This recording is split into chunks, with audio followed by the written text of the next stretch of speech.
Syria's new leaders have a massive Israel problem on their hands. The de facto leader of the military offensive that toppled the 53-year Assad dynasty, Mohammed Al-Jolani, has offered opposing and at times confusing statements on Israel and Palestine in the past.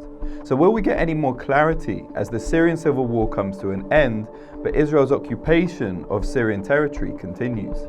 Al-Jolani's history would pit him against Israel. Although he now wants to be known by his birth name, Ahmed al-Sharaa, he is popularly known by his nom de guerre, Al-Jolani, which literally means from Golan, the Syrian territory which Israel has occupied since 1967.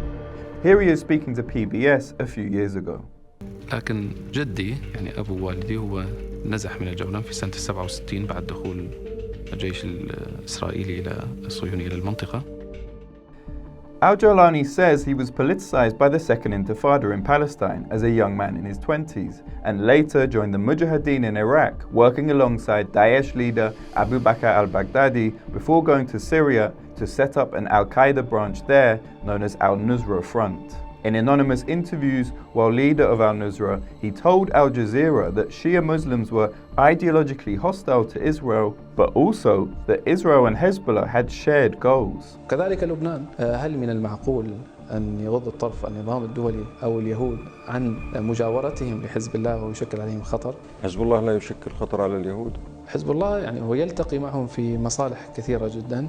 Al-Jolani split from Al-Qaeda in 2016 because he wanted to focus on Syria and create a jihadist movement that would be more amenable to regional powers. He formed Hayat Tahrir al-Sham, ditched the uniform of global jihad for khakis, and started to appear more openly on camera and in public. He continued, however, with the rhetoric of taking Jerusalem from Israel.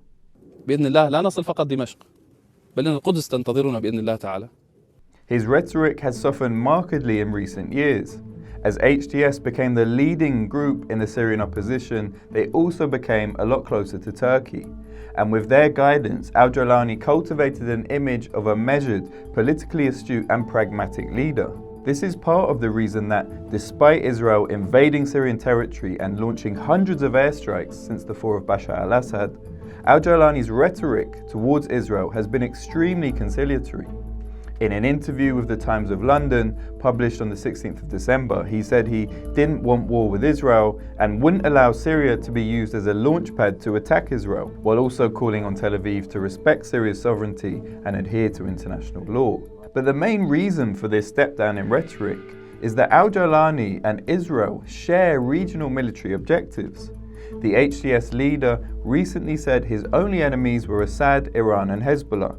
So despite his youthful allegiance with the Palestinians, the reality is that he is in opposition to the axis of resistance, Hamas, Hezbollah and Iran, which is the only military resistance to Israel's genocide in Gaza and the occupation of Palestine that exists. The coalition of groups that have taken over Syria have rightly said that their primary goal is to rebuild the country and take care of the beleaguered population's immediate needs. But once the dust has settled, how will the new leaders position themselves given Israel's genocide of Palestinians in Gaza and expansion of settlements in the Golan Heights?